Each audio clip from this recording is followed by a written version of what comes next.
Welcome to the Brilliant Soul Gathering, a gift offering for parents and caregivers on how to nurture the sacred soul flame within.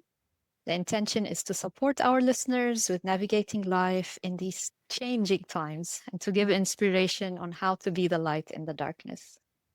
I'm thrilled today to have Cara Viana as my speaker guest. Cara, you're so welcome here. Thank you so much for being here. It means the world to me. I'm so grateful that you brought me in to be part of this. I think it's really, really important, the work that you're doing here. Yeah. So I'll read an introduction to Cara. Cara is a teacher, healer, and intuitive channel. She is the founder of Master Your Magic Intuitive Development School, now in its 18th year, teaching people energy work and how to harness their intuitive gifts. Cara has been a healer and intuitive for 25 years. Her energy oozes playfulness and magic, while she helps bring people back into connection with the true essence of who they are. She has a way of venturing deep into the shadows with a sense of joy and loving celebration, and her work includes transformational courses, retreats, programs, and individual healing, each one curated to free you of blocks and diminish your hurdles and empower you to navigate daily life like a ninja of joy. Find her and lots of free resources, including the Playful Spirituality podcast at caraviana.com. I love the Playful Spirituality podcast. It's one of my favorites. Thank you. Thank you. Yeah. That means everything. So tell us more about who you are and what you do. So I was a wildly intuitive, extremely sensitive kid. I still am as an adult. When I meet people and we're getting to know each other and they're like, let's do a thing. And I'm like, I'm really sensitive. Like I have to tell people and they're like, yeah, okay, we get it. And I'm like, no, you really don't. Like the level of sensitivity impacts really pretty much every aspect of my life. And so as a kid, it was the world could be really overwhelming. And I stumbled into the work that I do around age 18. The way I describe it is as an empath, I was like absorbing. All I knew how to do was um, to try to like be okay to since I could feel everyone else's energy all the time and I didn't know I was doing anything different. I just that's just how it was. The only thing I knew to be okay was to try to make everybody else okay. This is where a lot of us people pleasers get our people pleasing to the degree that we get it. So if everybody else felt okay, then I could breathe, right? Then I could be okay too.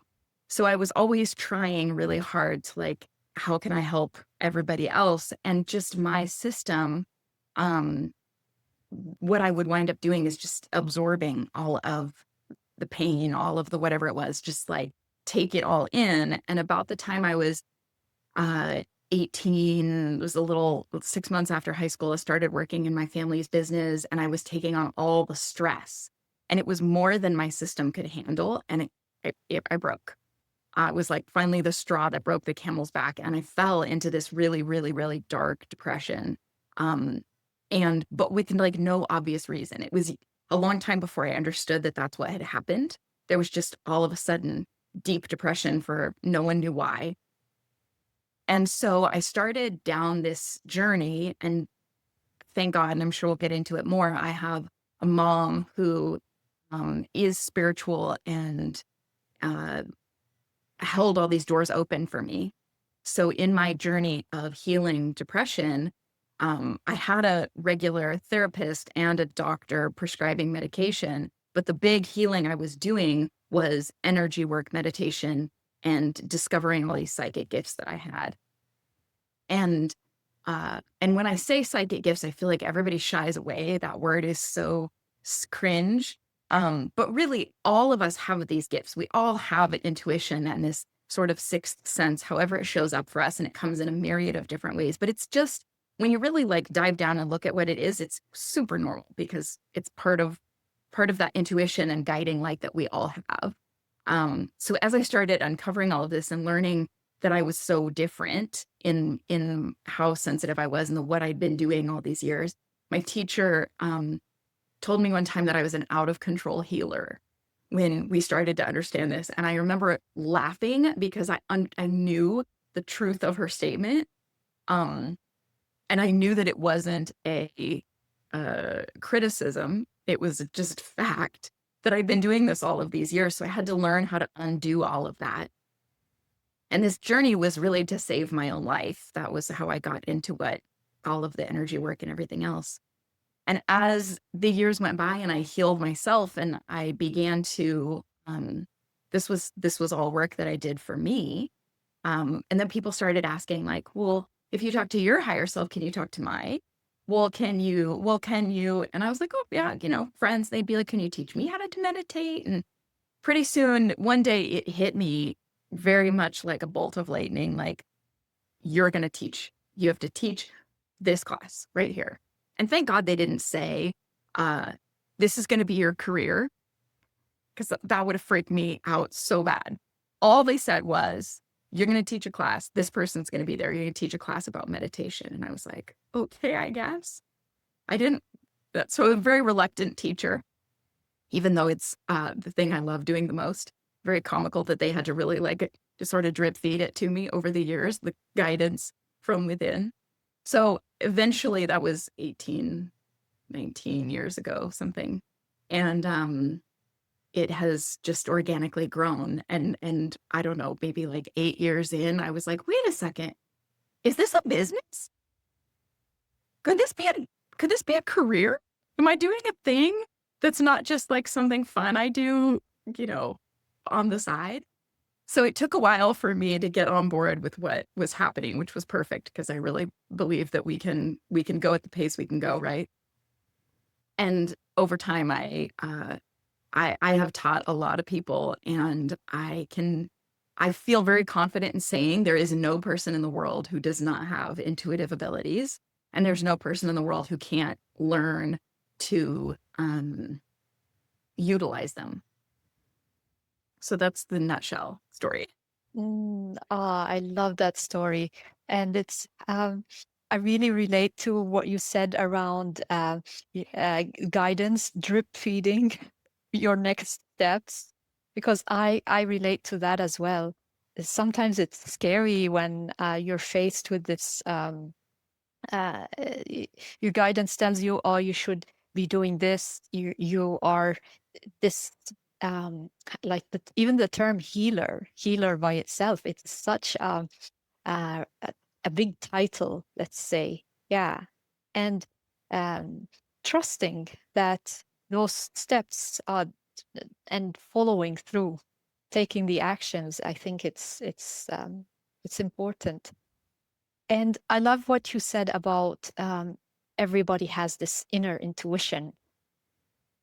So maybe you can speak a bit more into that, like what is intuition, and especially for kids, like at a very young age, how does this intuition feel like? Uh, Right. yeah. I think it's so important to thank you for asking that question. So if we think about our intuition as I will use the phrase higher self because that's just the phrase I was always taught, but your inner being, your soul, your one of my teachers calls it your divine aspect, which is so beautiful. But basically, there's this part of you that is here in your conscious mind, and then there's a whole bunch more. The rest of your great big wild soul, and that part of you is helping this part of you. They're very much connected, but that part of you is aware of all the things and can see forward and back and is like directly, hooked into God, source, creation. And that part of you is giving guidance all the time to you. We call it that gut feeling. We call it that intuitive nudge. It comes in the form of a book that like kind of caught your eye or fell off the shelf and you opened it up and there was a page, or that feeling like, oh, I should call my mom right now. And she's like, I was picking up the phone to call you. It's these like, we call them synchronicities or epiphanies, but it's those little things, the one that says like, oh, I feel like you should stop and get gas before work instead of after. And then you hear there was an accident that you completely avoided. Um, little and big throughout the day, were being broadcasted, just messages in the song that's playing on the radio and the billboard that you drive past, and some words that that stranger said, and a dream that we had in that moment when you were just waking up and you had that idea. Oh, what if I did this thing? All day long, we're being broadcast with all of this positive, um, like guidance. And each of us has different ways that we receive that information more easily. So for some people, it might be very audio. So if you were sitting down to meditate, you would hear sound, or maybe it would sound like it's coming in your own voice, but it's not a thought that you were actually thinking. It has that epiphany sort of feel in your head. Some of us, when we sit down to meditate, it's like visual. It's just this beautiful, everything is really detailed, and there's colors and pictures, and it's a metaphor in pictures, and we're trying to like decipher it. Or some people can see with their eyes open, so they might see auras, or they might see energy. Some of us are feelers. So this is my primary sense, is I'm a feeler. So I can feel messages in my body. I can feel other people's energy and their emotions, and sometimes it's quite overwhelming if I'm not modulating it properly. And then there are a lot. There's a lot of different ways this could happen. So this is a really short little um but the idea is that it comes in all these different ways. And when we're kids, we uh, don't always have as many boundaries up. We don't have as much preconceived negative idea of all of this. Um, we start to just say things like, oh, this is going to happen, or I see a thing. Lots of people, when you ask them, they're like, yeah, I remember seeing angels when I was a little kid. But it's like, and then adults say, stop lying, quit making that up. Don't say that, that's scary. Like, whatever the thing was, oh, Aunt so-and-so said this. And they're like, she's been dead. You've never even met her. What are you talking about? Like, because she did. And you're a kid, and you're like, what's the difference? Like, she said this, you said this. Like, so we get that squashed oftentimes pretty early, or we say something and it freaks people out, or they don't understand what we're saying, or we don't like it. Maybe it makes us nervous. So we kind of like tamper and close up a lot of this information so that we can operate more easily in the human 3D, like agreed upon constraints. And when you are parenting a child who has, so the way I describe it is, if we all have these abilities, it's like learning to play an instrument. There are very few, but there are people who are born being able to play a piano, picking up a violin and just playing it. I mean, rare, but they're there, right? And then there are those of us who could take lessons for a lot of years, and it would still be like, right? So we have the range of musical ability is big, but every single person, if you studied and you practiced, could learn to do something, right? You could learn to play a drum, you could learn to play a triangle, you could learn to do a thing. And intuitive gifts are no different. There are those of us who are born really just, it's already there and you can already do a bunch of stuff. And then the whole gambit of, those of us where it's really easy for us to learn, it's a little, maybe feels a little harder for us to learn, to whatever extreme, right? But everybody can and does have these innate abilities. When you have a kid who really falls on the extreme of this is there, or it's wide open, especially if it's something you don't know anything about, they're asking you, or they're scared about it, it can feel really frightening or overwhelming. I actually have a lot of parents come and sign up to take Master Your Magic with me because they want to learn to help their kids, which is how my mom got into. She was like, wait a second, something's different about this kid I have. And she went on a whole journey to learn how to parent me which wound up uncovering all of her gifts. And she's an amazing medium, an incredible animal communicator. Like, she has tremendous gifts that she didn't know were there until she started down the journey of this study, and then wound up making like a really beautiful runway for me to not have to squash these when I was growing up, and to be able to um, uh, not feel like this was bad or taboo or wrong. So I think that's one of the most important things that I want people to know, is that uh, if your child is struggling in one of these ways, I used to get headaches and stomach aches when I would be around certain people. Things would be really overwhelming for me. I was one of those kids that was like screaming like death and clinging to my mom, and they were ripping me off every single morning of first grade because I didn't like it. Was very challenging for me, that separation. But also, I don't think I liked the energy of the place. Like, so whatever it is that your kid is struggling with, it might be worth getting curious to see, do you think maybe they're really sensitive? Um, and a lot of us are in a lot of different ways. How do their sensitivities show up? And how can you create space for their particular being instead of trying to make them fit into square peg round hole? Did I answer your question a little bit there? Yes, yes. It is so important what you've just talked about it not squishing our kids, because that intuitive ability is their superpower in the end. It's I, I, like you mentioned, your mother, she has these gifts, and she was able to bring them forth when she became aware of them.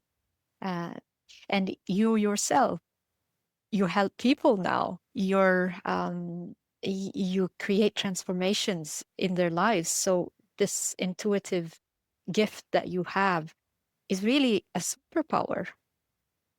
And it's really sad that, the modern culture that we live in, we tend to ignore it. And as you said, like, we either tell our kids, stop lying, stop making things up, instead of nurturing these gifts.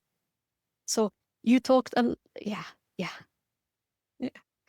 Y- You talked a lot about sensitivity, and um, how do you guide sensitive kids?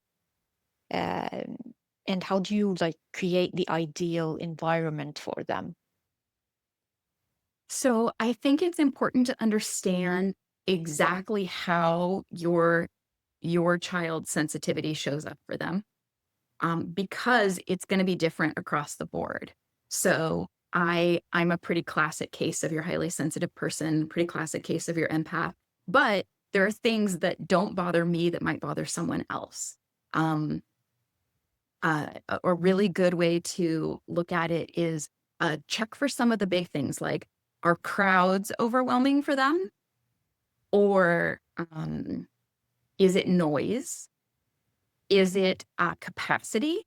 So when you see your kids start to struggle, and it may be that they act out, it may be that they get whiny or aggressive or cranky or whatever. A girlfriend of mine was just noticing the other day, her 13-year-old, she'd spent a weekend with me and my 2-year-old. And then she was talking about her 13-year-old, and we were saying how I was sharing that my 2-year-old, like, his sensitivities are starting to show now. When he was 1, we were like, "Really? Did he get away without being like a super empath like his dad and I? Or like, is that possible?" Like, he seemed like, and now we're really starting to see it. So when he gets overtaxed, like, for whatever reason, we were at an aquarium the other day, and there's like a stands of people. I mean, not huge group, but like 50 people or something up by this big aquarium. He's hanging out down right up by the aquarium with 2 little friends of his. There's like all the big fish and all the things, and there's speakers and everyone's talking and a lot of stuff going on. And he's like so excited and all the things. And all of a sudden he turns around, lays face down on the ground, just right there in front of everyone, and just puts his head straight down onto the ground and just lays there for a little while. He just needed to recharge his battery. It was too much, and he just needed to close it all off, and he just went face down. And I can't remember if he like covered or if he just had his face down, but it was like obviously shutting the world out for a second. And then a minute or two later, and I just smiled and watched, like he got up and walked back over to his friends and he was fine. If I had stepped in worrying about how that looked to the rest of the world, which if he was older, maybe I would have been more, but he's a kid, like you get away with stuff when you're two, right?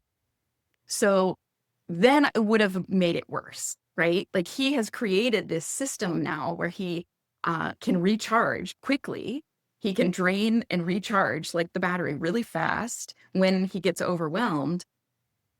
As he gets a little older, he's probably going to have to come up with another way to do that because it's probably not going to be as socially acceptable to like lay down on the lunchroom floor in junior high without some repercussions, right? So I'll be teaching him, hey, when you get overwhelmed, why don't you like take a second to go to the bathroom or walk out and talk to a tree, or like finding ways that I can help him, guide him towards what he needs that don't, that allow him to function in society, right? He learned to speak really, really early. I think because he wanted so badly to communicate. And as soon as he learned the difference between fast and slow, I did a whole podcast about this recently. He started saying slow anytime he got overwhelmed and he needed something to happen, like he needed you to throttle it down. So he'll say slow when I'm blending a smoothie because the noise was stressful sometimes. And he'll say slow, slow, slow when if you're moving too quickly, like from one task to another, like they really need a lot of time when they're little to like understand what's going on. So if you're like grabbing him, trying to put his shirt on, do all the things, and he starts to get overwhelmed and frustrated, then he had a way to say, whereas before he would just fight it. So now sometimes I'll say, are you getting overwhelmed? And he'll go, yeah. Maybe it's true, maybe it's not, but I'm giving him the words that later he can start to use. So my girlfriend, we're hanging out and she's been watching this go on and she sees the things that he does. And then she's telling me the story about her 13-year-old who she thinks is maybe slightly on the spectrum and probably ADHD. And she said how he hits like this max capacity. So when they're hanging out in a group of people, he'll just bail. And it's frustrating because it seems really rude. And they're like, hey, we were trying to hang out with people. What's going on? And like, he'll just kind of like shut down and like go get on his phone or like, want to be on a screen or just wander off. And it's like rude and kind of obnoxious. And they were viewing it as like a 13-year-old thing, right? This teenager like doesn't care enough to whatever. And all of a sudden she was like, oh, he's overwhelmed. Like he hit his max, just like Bodhi, my 2-year-old, when he hits his max, she was like, that's exactly the same thing. Oh, I can like coach that differently now. Instead of being like, hey, dude, get back here. Like we were hanging out with these people. You were excited to see them. Like you're supposed to be talking to your grandma. Maybe now she'll be able to say like, hey, do you need a second? Why don't you go climb a tree, which is his favorite thing in the world. And then when you feel a little better, like come back and we'll do X, Y, or Z together. And you're just offering these like little guidance for them on how to manage instead of telling them that they're wrong and having to stuff that feeling down, honoring when they might be overwhelmed. With us sensitives, we all have our different things. And it's not always the same. My husband is really empathic and had no idea until he met me. And then he started to like get to know me and he was like, I feel like my entire childhood is being explained now. He just had no idea because so he sort of shut down all of that the best that he could to survive. When if he's under a certain level of stress, his anxiety gets triggered by loud noises. And we have a loud barking dog and we have a 2-year-old and we have construction going on at our house. And he can handle all those things until a bunch of work stress adds on top of it. And then it immediately lights up his entire nervous system. So when we can know these things about ourselves, like if you think you might have a sensitive child, start asking them and looking at, especially if they're older, Do they, there's some great books on all of uh, highly sensitive children. But anyway, just start looking at what are the things that they struggle with. Where are the ways that they outrage in anger or get overwhelmed and cry? Big emotions. Anytime there's big emotions coming out, give your kid the benefit of the doubt that there's a reason behind that.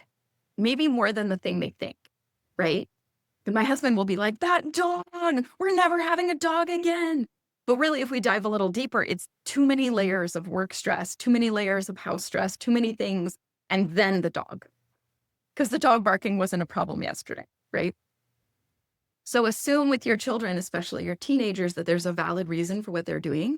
It doesn't mean that their behavior is acceptable, but assume there's a valid reason behind it, and then look for something else to give them in a way to help them see and set up boundaries. If crowds are too overwhelming, what do you need within a crowd? You know, if your friends want to take you to see a scary movie and that's a hard no for you, don't. Like, learn to explain. I absolutely will not and have never been to see a scary movie. My tolerance for like horror films is very low. And the sad ones.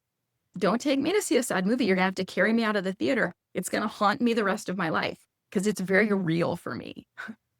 We've got to like, and as a kid too, I would get really overwhelmed by like Disney scenes. And so pay attention if there's things that are too much for your kid. But I can watch action films all day. You can kill 2,000 people on the TV, and as long as it's like pretend action, it's okay. The second you make it sad, I'm out. I am absolutely devastated, and I'm probably a wreck for at least that day, if not longer. And people are like, Cara, it was a movie. Doesn't matter. In my nervous system, it's real. And we all have those things. Some of us, it just hits way, way, way, way, way harder. Does that help a little bit? Yeah, it helps a lot. And like you said it, knowing what it makes us, what triggers us, what the way that we feel sensitive to the surroundings, and knowing what your child is like, because every child is different, and only you as a parent can know. Um, and and that approach to give them the benefit of the doubt and really lean into what is happening here, what's the real reason. Yeah, these have been spot on. Yeah. Uh, so it comes to like awareness, knowing about this, and having the right tools to deal with them. Yes. Yeah, yeah. Maybe you want to speak more a bit to the tools or to the Yeah, parenting techniques, let's say. absolutely. And of course, it depends on the age of your child, right? I've had lots of parents bring their teenagers into my Master Your Magic course, and the parents and the kid will take it together if they're old enough and willing enough to do that. There are all sorts of beautiful energy work tools um, that teenagers are very much excited and ready and capable to learn. But there are some really, really simple things that you can do. So if you imagine, um, like if you were just gauging, there's like a tank, right? And it's that nervous system tank for how much capacity your nervous system has.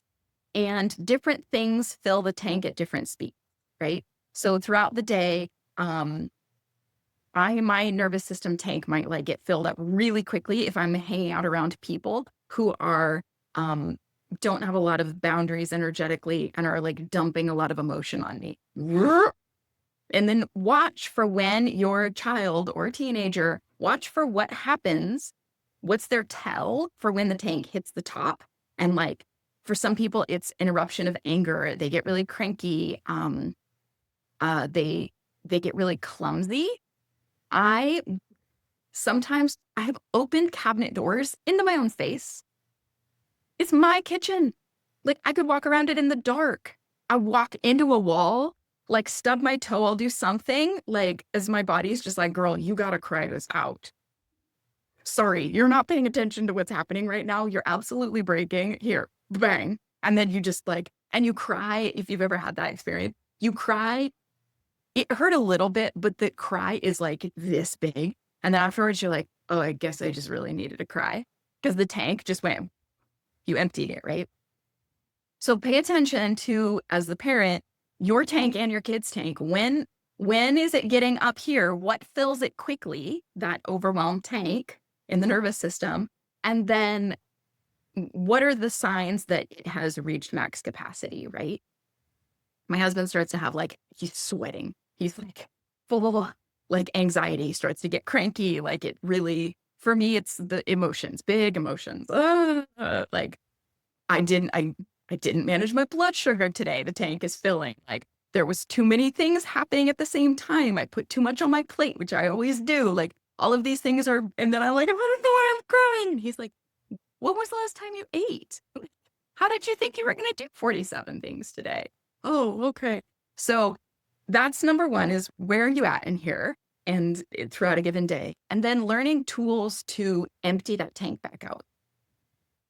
Things that ground us will help empty that tank. Getting dirty. Go put, my son lays in the dirt. In the sand, you go to the beach and he's like full body all the way down. So he walks into the house covered head to toe in dirt very frequent. It's very grounding.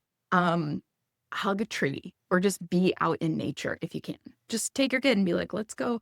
We go, taught him like that you talk to trees by putting your hand on them and saying, hello, tree. So we go say, hello, trees. He's just getting to the age where he's going to start learning how to really be able to climb trees, which will be grounding and wonderful. When you have little kids, you can teach them the wiggle dance. Okay, when you have too much on you, then you do the wiggle dance and you just shake, shake, shake, shake, shake your body, put on some music. Ask if for him, he says, Mama, I just need a hug, a cuddle, and hold your heart. And he likes to put his little hand on my heart, and it's a nervous system regulator for him. He does it 100 times a day. Mama, I hold your heart. I hold your heart. Like, how melting is that, right? But while we're still, when he's little, our nervous systems are still kind of one, and it regulates him. So what are the things that you can do to help your small child regulate? Sometimes it's like they want to wrestle or they just need a big hug. Do you need a big squeeze? And they'll tell you, like, even as a little kid, he would say, like, I got mad and I need booby milk. And I'd be like, okay, that's the regulator you need.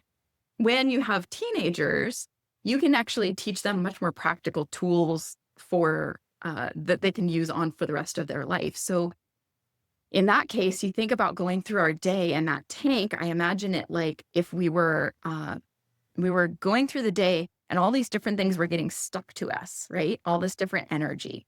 And it's that person, and then that you got honked at in traffic, and then it was the big crowd, and then it was the stressful news, and then someone else's sadness, and all this stuff is getting stuck to you, and you need to be able to drain it away. And I have some really simple guided meditations. I think I put them in the free gift option. There's a 7 or 8 minute guided meditation. You can just give it directly to your teenager and be like, here, this will help drain off all the stress and all the gunk that you picked up throughout the day. Or you can actually physically take a shower, go for a run, pet your dog.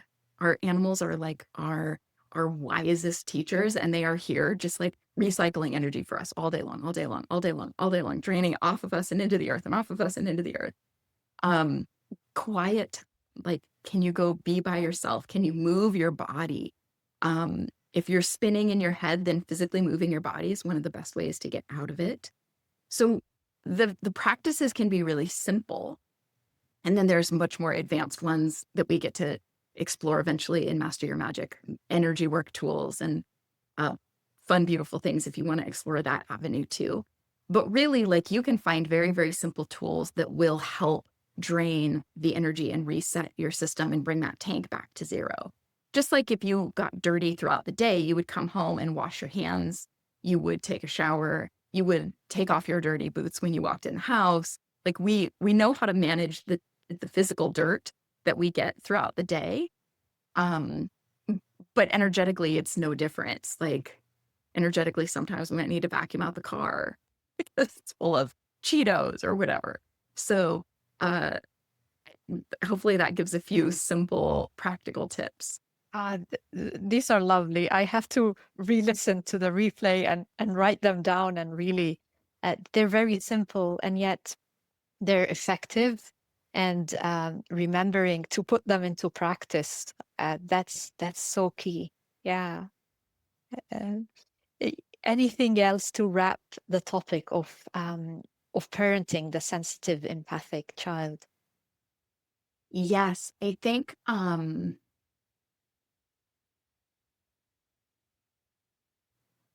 anywhere that we can not make our kids wrong for whatever way they're built, whatever their particular, even when it's frustrating, I still get frustrated at my own sensitivity.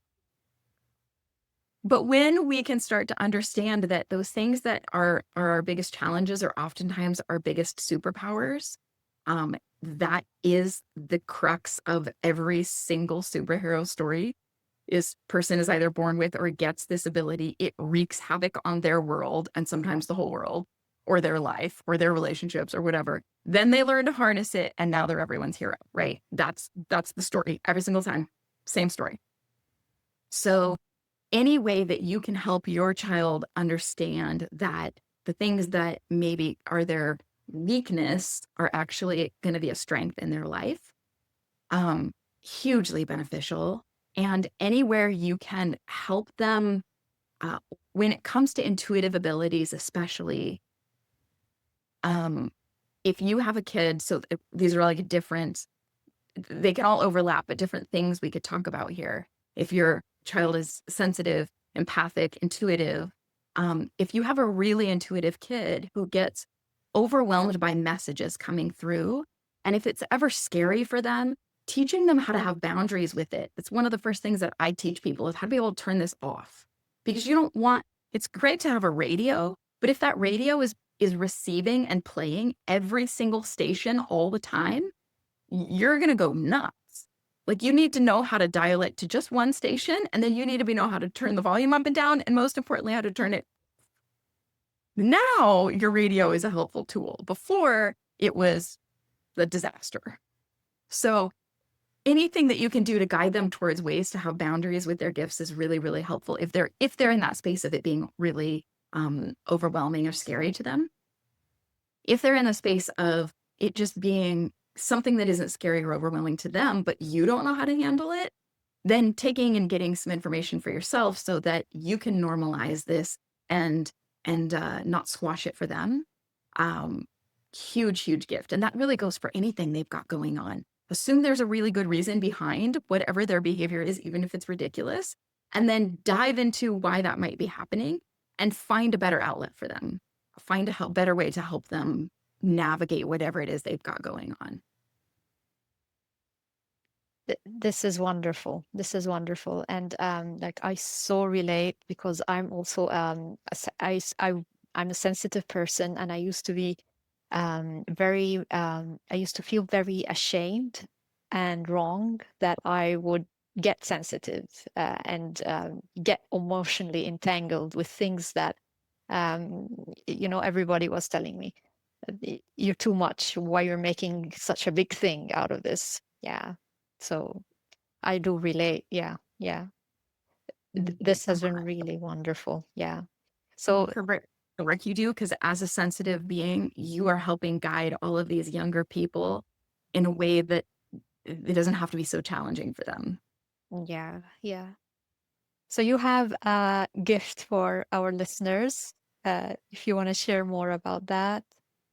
Yes, my team and I put together, we were like, what would be really helpful for parents? So we put together a little bundle of helpful tools. I honestly can't even remember everything we put in there. There's a video series of tools for if you have younger children who are sensitive. There's a several guided meditations that for you to use as a parent to help clear the energy in your home. That's a really big one. If you don't know what is setting your kid off, whether they're a baby or 20, it may just be the energy in your house. Just like we have to clean our house sometimes, we have to energetically clean our house sometimes. And if there's really funky energy in your house, everybody's being impacted by it from the guinea pig all the way through. So being able to know how to do that is a really, really helpful skill. So we've got some tools in there for clearing and there's a bunch of good stuff. Yeah, thank you so much. It's such a generous gift. I mean, I know I will be looking at that as well.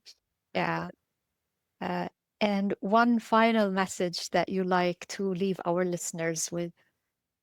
Yeah. So I would just want people to know that you're doing an amazing job as a parent. The fact that you're here listening to this is an indication of how much you love your kid. And so all the rest of it, I mean, you're fine tuning here and there, but the amount of love you have to give to your child is the biggest and most important thing. It's 80% of it. You're doing amazing. So keep loving your kid. Thank you for that. Yeah. Thank you. I'm so grateful that you're putting this on. Thanks for letting me be part of it. Thank you.